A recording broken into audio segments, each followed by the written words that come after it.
Hello student, कैसे हैं आप सब। एक बार पुनः सी कोचिंग क्लासेस पर स्वागत है। और क्लास 12 फिजिक्स एनसीईआरटी में आज का टॉपिक है व्हीटस्टोन सेतु का सिद्धांत।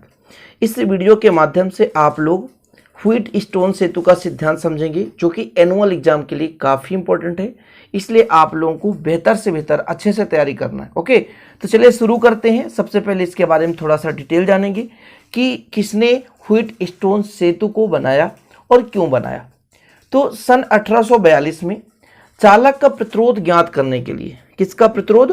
चालक का प्रतिरोध ज्ञात करने के लिए इंग्लैंड के भौतिकविद थे एस.सी. व्हीटस्टोन। कौन? एस.सी. व्हीटस्टोन।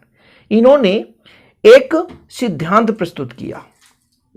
और जानते हैं आप लोग, यदि वैज्ञानिक के नाम पर या भौतिकविद के नाम पर किसी भी व्यक्ति ने यदि किसी सिद्धांत को प्रस्तुत किया तो उस सिद्धांत का नाम हम उन्हीं के आधार पर देते हैं।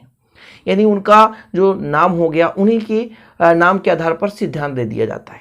तो व्हीटस्टोन सेतु का सिद्धांत व्हीटस्टोन वैज्ञानिक के नाम पर ही है। ये भौतिकविद थे सन 1842 में। जैसे कोई भी चालक है, चालक का हम प्रतिरोध कैसे निकालेंगे, उस आधार पर है ना, उन्होंने एक सिद्धांत प्रस्तुत किया, तो उसे कहते हैं व्हीटस्टोन सेतु का सिद्धांत। सीधा क्वेश्चन आता है, व्हीटस्टोन सेतु का सिद्धांत लिखिए और सूत्र की स्थापना कीजिए। सिंपल है, थोड़ा सा समझेंगे। तो व्हीटस्टोन सेतु में होता क्या है कि इसमें 4 प्रतिरोध होते हैं। जैसे यहां पर आपको दिख रहा है 4 प्रतिरोध PQRS। इसको एक चतुर्भुज के भुजाओं के साथ जोड़ देते हैं। ये चतुर्भुज ABCD दिख रहा है आपको, ABCD, ये चतुर्भुज है। तो 4 प्रतिरोधों को चतुर्भुज के 4 भुजाओं के साथ जोड़ दिया जाता है। और स्टूडेंट, इसके एक विकर्ण, जैसे AC है, इसके एक विकर्ण में एक सेल और दूसरे विकर्ण में स्टूडेंट एक क्या जोड़ा जाता है? धारामापी। अब आप कहोगे सर ये तो विकर्ण AC दिख नहीं रहा, इसके बीच में होना चाहिए।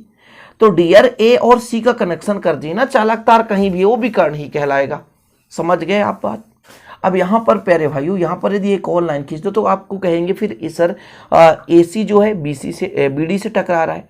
तो यहाँ पर आपको ये चीज़ समझना है कि यहाँ पर एक विकर्ण AC है जिसमें E यानी सेल जुड़ा हुआ है। आपको थोड़ा सा डायग्राम में समझना, सेल। और स्टूडेंट एक विकर्ण आपका कौन सा है? BD है। एक विकर्ण आपका कौन सा है? BD है, जिसमें एक धारामापी जुड़ा हुआ है। इतना क्लियर है। और यही सिद्धांत है कि 4 प्रतिरोध आपका PQRS चतुर्भुज के 4 भुजाओं के साथ संलग्न है। उसमें एक विकर्ण के साथ एक सेल है ना, और स्टूडेंट जिससे हम धारा प्रवाहित करते हैं, और दूसरे विकर्ण के साथ एक धारामापी। इस प्रकार संतुलित अवस्था में करते हैं कि P/Q बराबर R/S। और यही व्हीटस्टोन सेतु का सिद्धांत है। चीजें क्लियर हो गई प्यारे भाइयों? मैं फिर एक बार समझा रहा हूं आपको कि 4 प्रतिरोध PQRS को चतुर्भुज ABCD के 4 भुजाओं के साथ संलग्न किया जाता है। इसके एक विकर्ण में सेल E जोड़ा जाता है, और इसमें एक विकर्ण BD है प्यारे भाइयों, इसमें गैल्वेनोमीटर अर्थात धारामापी जोड़ा जाता है। और इन्हें इस प्रकार संतुलित किया जाता है, इस प्रकार व्यवस्थित किया जाता है डियर, कि इनका जो स्थित हो, इनके प्रतिरोधों की जो स्थित है P/Q मतलब P/Q बराबर R/S हो। यही व्हीटस्टोन सेतु का सिद्धांत है। इतना क्लियर? फिर क्या होता है, जब यहां से हम धारा I देते हैं तो धारा 2 भागों में बंटता है। एक धारा स्टूडेंट I1 के फॉर्म में, मतलब इधर एक I1 चला गया मान के चलते हैं, और इधर एक I2 चला गया। समझ रहे ना?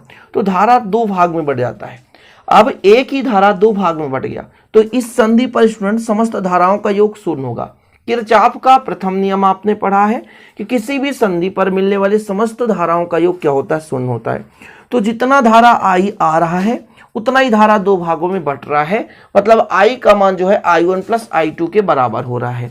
किसी भी संधि में जितना धारा आ रहा है उतना ही धारा वहां से जाएगा। कुल मिलाकर उस संधि पर समस्त धाराओं का योग शून्य होगा। ये चीज क्लियर है आपको? इतना क्लियर है? तो व्हीटस्टोन सेतु के सिद्धांत में प्यारे भाइयों आपको लिखना क्या है वो चीज मैंने समझा दिया। यहाँ पर पूरा लिख भी दिया हूं ताकि आपको दिक्कत ना हो सके, आप आसानी से लिख लें कि 4 प्रतिरोधों PQRS को चतुर्भुज ABCD के 4 भुजाओं में जोड़कर चतुर्भुज के एक विकर्ण AC के बीच एक सेल E तथा दूसरे विकर्ण BD के बीच एक धारामापी G जोड़कर प्रतिरोध के मानों को इस प्रकार व्यवस्थित करते हैं कि धारामापी में कोई भी छेद ना हो तो सेतु संतुलन की स्थिति में कहा जाता है। और इस स्थिति में प्यारे भाइयों P/Q बराबर R/S को ही हम व्हीटस्टोन सेतु का सिद्धांत कहते हैं। चीजें क्लियर है प्यारे भाइयों। देखिए मैं पूरा विधिवत लिखकर क्यों समझा रहा हूं, क्योंकि आपको परीक्षा में अच्छे अंक लाने हैं। यदि 4 अंक का क्वेश्चन आ गया तो आपको पूरा विधिवत 4 में 4 लाना है। मतलब टारगेट ऐसा ना रहे भैया कि 3.5 नंबर मिल रहा है, 2 नंबर मिल रहा है। कुछ बच्चे इसको बस लिख देंगे इस सिद्धांत है, ऐसे में आपके नंबर कटने के चांसेस रहते हैं। तो डियर स्टूडेंट आपको विधिवत लिखते चलना है, ठीक है ना, आपको बराबर नंबर मिलेंगे। ठीक है, अब मैंने कहा स्टूडेंट कि यदि ये आपका क्या था, व्हीटस्टोन सेतु का डायग्राम था कि यहाँ पे 4 मतलब प्रतिरोध PQRS को चतुर्भुज के 4 भुजाओं के साथ जोड़ा गया। इसमें जब E से सेल के माध्यम से I धारा प्रवाहित करते हैं तो बिंदु A पर धारा 2 भागों में बढ़ता है, एक I1 और एक I2 में। ठीक है, I1 जो है A से B से B से C की ओर चलता है, और जो है प्यारे भाइयों A से जो धारा है A से D से C की ओर चलता है। तो सूत्र की स्थापना में ये चीज हमको लिखना पड़ेगा कि सेल E में से बहने वाली विद्युत धारा I बिंदु A पर 2 भागों में बढ़ जाता है। मैंने आपको बताया इसका एक भाग I1 प्रतिरोध PQ से होकर जाता है, दूसरा भाग I2 प्रतिरोध R और S से होकर प्रवाहित होता है। संतुलन की स्थिति में B और D का विभव समान होता है। ठीक है, अतः धारामापी में कोई विक्षेप या धारा प्रवाहित नहीं होता। इतना आपको लिखना पड़ेगा स्टूडेंट। ये आपका डायग्राम था। फिर से मैं समझा रहा हूं, मैं क्या समझा रहा हूं कि प्यारे भाइयों जैसे ही अपन सेल E के माध्यम से धारा प्रवाहित करते हैं I, तो ये जब I A पर पहुंचता है तो ये 2 भागों में बढ़ता है, एक I1 के भाग में एक I2 के भाग में। ठीक है ना, एक I में एक I2 में।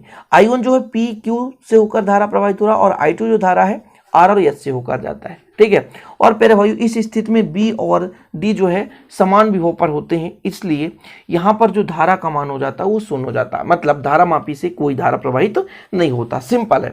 अब सिंपल प्यारे भाइयों आपको क्या करना है, किरचॉफ का नियम लगाना। सिंपल कौन सा नियम, किरचॉफ का नियम। और किरचॉफ का नियम आपने पढ़ा है कि किसी भी संधि पर मिलने वाली समस्त धाराओं का योग 0 होता है। और एक चीज और पढ़ा है आपने कि यदि कोई बंद लूप हो तो बंद लूप में जो टोटल विद्युत वाहक बल होगा उसमें प्रवाहित धारा और प्रतिरोध के गुणनफल के योग के बराबर होता है।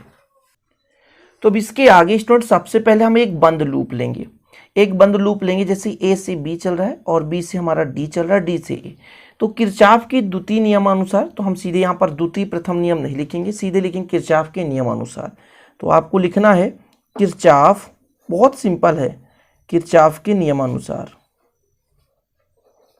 किरचॉफ के नियमानुसार किरचॉफ ने क्या कहा, एक बंद लूप लेते हैं, एक बंद परिपथ, और एक बंद परिपथ आपको दिख ही रहा है, A से B पर पहुंचे और B से D पर पहुंचे और D से पुनः A पर पहुंचे, तो एक बंद परिपथ आपको मिल गया। तब किरचॉफ ने क्या कहा कि जो भी बहने वाली धारा, जैसे I1 धारा बह रही है, इसके संगत जो प्रतिरोध है P है, और एक I2, ये दोनों विपरीत हैं इसलिए माइनस लग जाएगा। जो I2 धारा है उसके संगत प्रतिरोध R है, और इस पर जो विद्युत वाहक बल का जो मान है वो 0 होगा। ठीक है, अब इसको यदि पक्षांतर कर दें तो I1 बराबर I2R, और इसको दे दें समीकरण 1, इसको दे दें समीकरण 1। ओके स्टूडेंट, इतना क्लियर है। अब दूसरा बंद परिपथ लेंगे, एक और बंद परिपथ लेते हैं, एक और बंद परिपथ। कौन सा स्टूडेंट, B से शुरू करें तो B से आपका C चलेगा, C से D और D से B, यानी B C D V में। इसमें भी 2 धाराएं हैं, एक धारा आपका है I1, ये I1 यहाँ पे तो I1 ही है, और यहाँ पर क्या है I2 है। ओके, यहाँ पर I2 है। तो स्टूडेंट आपका हो जाएगा Q के साथ I1 है, तो I1 Q, ये किरचॉफ का द्वितीय नियम है।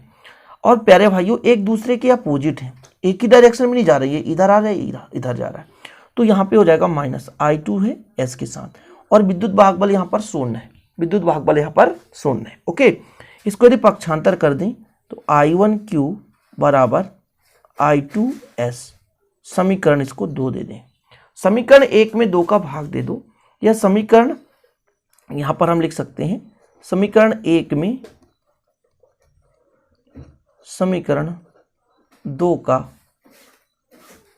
भाग देने पर, समीकरण 1 में समीकरण 2 का भाग देने पर तो कितना हो जाएगा स्टूडेंट, यहाँ पर आपका I1P है। ठीक है, I1P है। ठीक है, सॉरी स्टूडेंट, कभी कभी लिखने में थोड़ा सा मिस हो जाता है, तो आप लोग इसको थोड़ा मैनेज करेंगे। इतना तो आप समझ रहे हैं कि यहाँ I1P है तो यहाँ भी I1P होगा। ओके, तो अपना समीकरण 1 का लेफ्ट हैंड साइड I1P था, समीकरण 2 का लेफ्ट हैंड साइड I1Q है था, तो ये अपन ने भाग दे दिया। इसके बाद यहाँ पर बात करें तो I2R बटे I2S हो जाएगा स्टूडेंट। ठीक है, I2S हो जाएगा, I2 से I2 कट गया और I1 से I1 कट गया। यही आपका P/Q बराबर R/S है स्टूडेंट। यही